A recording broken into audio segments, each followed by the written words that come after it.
भारत आणि दक्षिण आफ्रिका यांच्यामध्ये विशाखापट्टणम इथे आज अखेरचा एकदिवसीय सामना रंगणार आहे। सध्या दोन्ही संघ मालिकेमध्ये 1-1 अशा बरोबरीच्या स्थितीमध्ये आहेत, त्यामुळे आजचा सामना जिंकून मालिका खिशामध्ये घालण्याचा दोन्ही संघाचा इरादा असेल।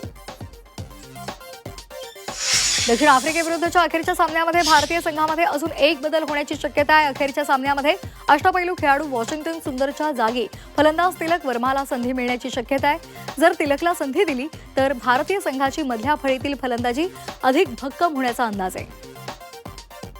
दक्षिण आफ्रिकेविरुद्ध होणाऱ्या अखेरच्या एकदिवसीय सामन्यामध्ये भारतीय संघामध्ये बदल होण्याची शक्यता आहे। पहिल्या 2 सामन्यांमध्ये अपयशी ठरलेला वेगवान गोलंदाज प्रसिद्ध कृष्णाला अखेरचा एकदिवसीय सामन्यामध्ये वगळण्याची शक्यता आहे। त्याच्या जागी अष्टपैलू खेळाडू नितीश कुमार रेड्डीला संधी मिळण्याची शक्यता आहे। डावा कसोटीच्या दुसऱ्या दिवसअखेर ऑस्ट्रेलियानं 6 बाद 378 धावसंख्येपर्यंत मजल मारलेली आहे। सध्या ऑस्ट्रेलियाकडे 44 धावांची आघाडी आहे। ऑस्ट्रेलियाकडून जॅक वेदरलँड आणि मानस लॅबुशेन आणि कर्णधार स्टीव्हन स्मिथनं अर्धशतकी खेळी करत ऑस्ट्रेलियाची धावसंख्या वाढवण्यात मोलाचा वाटा उचलला। आता तिसऱ्या दिवशी आघाडी वाढवून इंग्लंडवर दडपण वाढवण्यासाठी ऑस्ट्रेलिया प्रयत्नशील असेल। भारतीय हॉकी संघानं ज्युनियर हॉकी विश्वचषक स्पर्धेच्या उपांत्य फेरीमध्ये प्रवेश केलाय। उपांत्य फेरीमध्ये भारतीय संघानं पेनल्टी शूटआउटमध्ये बेल्जियमचा 4-3 असा धुव्वा उडवलाय। आता भारतीय संघासमोर उपांत्य फेरीमध्ये जर्मनीचं आव्हान असेल। आणि आता पाहणार आहोत इतर महत्त्वाच्या बातम्या। डॉक्टर बाबासाहेब आंबेडकरांचा आज महापरिनिर्वाण दिन आहे। डॉक्टर बाबासाहेब आंबेडकरांना अभिवादन करण्यासाठी अमरावतीच्या धामणगाव रेल्वे तालुक्यातील कला शिक्षक अजय जिरापुरे यांनी हलकावर खडूच्या मदतीनं डॉक्टर बाबासाहेब आंबेडकरांचं चित्र रेखाटलेलं आहे आणि त्यांना आदरांजली वाहिली आहे। आंबेडकरांचं चित्र रेखाटण्यासाठी जिरापुरे यांना 3 तासांचा कालावधी लागला।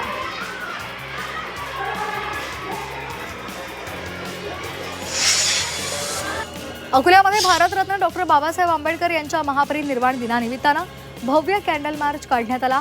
भारतीय बौद्ध महासभेच्या वतीनं हा उपक्रम आयोजित करण्यात आला। कृतज्ञता आणि सामाजिक समतेचा संदेश या कॅन्डल मार्चमधून देण्यात आला। डॉक्टर बाबासाहेब आंबेडकर यांच्या 69व्या महापरिनिर्वाण दिनानिमित्तानं त्यांना अभिवादन करण्यासाठी भिवंडी शहरातून भीम क्रांतिज्योत रॅलीचं आयोजन करण्यात आलं। तरुणांकडून भिवंडी ते दादर चैत्यभूमीपर्यंत पायी रॅली काढण्यात आली। भारतरत्न डॉक्टर बाबासाहेब आंबेडकर यांच्या महापरिनिर्वाण दिनानिमित्तानं नाशिकच्या मनमाडमध्ये रेल्वे कर्मचाऱ्यांनी महामानवाला अभिवादन केले। पंचवटी एक्सप्रेसच्या इंजिनावर डॉक्टर बाबासाहेब आंबेडकर यांची पूर्णाकृती प्रतिकृती साकारण्यात आली। भंडारा जिल्ह्यामध्ये ईव्हीएम मशीन स्ट्रॉंग रूममध्ये ठेवण्यात आलेली आहे। स्ट्रॉंग रूम परिसरामध्ये कुठलाही अनुचित प्रकार घडू नये यासाठी पोलिसांचा बंदोबस्त आहे। अकोला महानगरपालिकेच्या निवडणुकीच्या पार्श्वभूमीवर शिवसेनेची आढावा बैठक पार पडली। या बैठकीमध्ये जिल्हाप्रमुखांनी महानगरपालिकेवर भगवा फडकवणार असा नारा देत शिवसैनिकांमध्ये उत्साहाचा संचार केलेला आहे।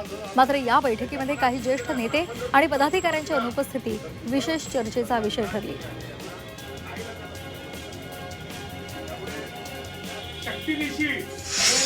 गोंदिया शहर वाहतूक शाखेमध्ये इंटरसेप्टर वाहन दाखल झालेलं आहे। वाहतुकीचे नियम मोडून वाहन चालवणाऱ्यांवर कारवाई करण्यात येणार आहे। वाहनाचे आणि नंबर प्लेटचे फोटो काढून त्यांच्याकडून दंडही आकारला जाणार आहे।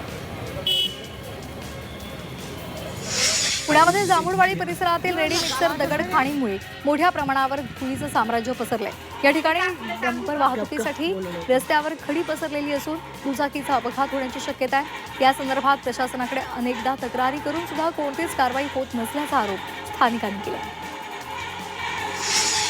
वर्ध्यामधील 248 गावांमधील शेतकऱ्यांना श्यामाप्रसाद मुखर्जी सौर कुंपण योजनेचा लाभ मिळणार आहे। देवळी विधानसभा क्षेत्रामधील रिझर्व्ह फॉरेस्ट नसलेल्या शेतकऱ्यांना या योजनेचा लाभ मिळणार आहे। आमदार राजेश बकाने यांच्या प्रयत्नामुळे हजारो शेतकऱ्यांना दिलासा मिळाला आहे। जालन्यामधील भोकरदन तालुक्यामध्ये हरभरा पिकावर मर आणि बुरशीजन्य रोगाचा प्रादुर्भाव झालेला आहे। पावसामुळे हरभऱ्याला चांगलं बळ मिळाले अशी अपेक्षा असतानाच ओलावा आणि तापमानामधील चढउतार तसंच बदलत्या वातावरणामुळे पिकावर रोगाचा प्रादुर्भाव झालेला आहे आणि त्यामुळे शेतकरी हवालदिल झालाय। राज्याच्या किमान तापमानामध्ये वाढ झाली आहे, त्यामुळे थंडीची लाट कायम कमी करण्यात झालेली आहे। पुढील 2 दिवसांमध्ये थंडी वाढेल असा अंदाज आहे।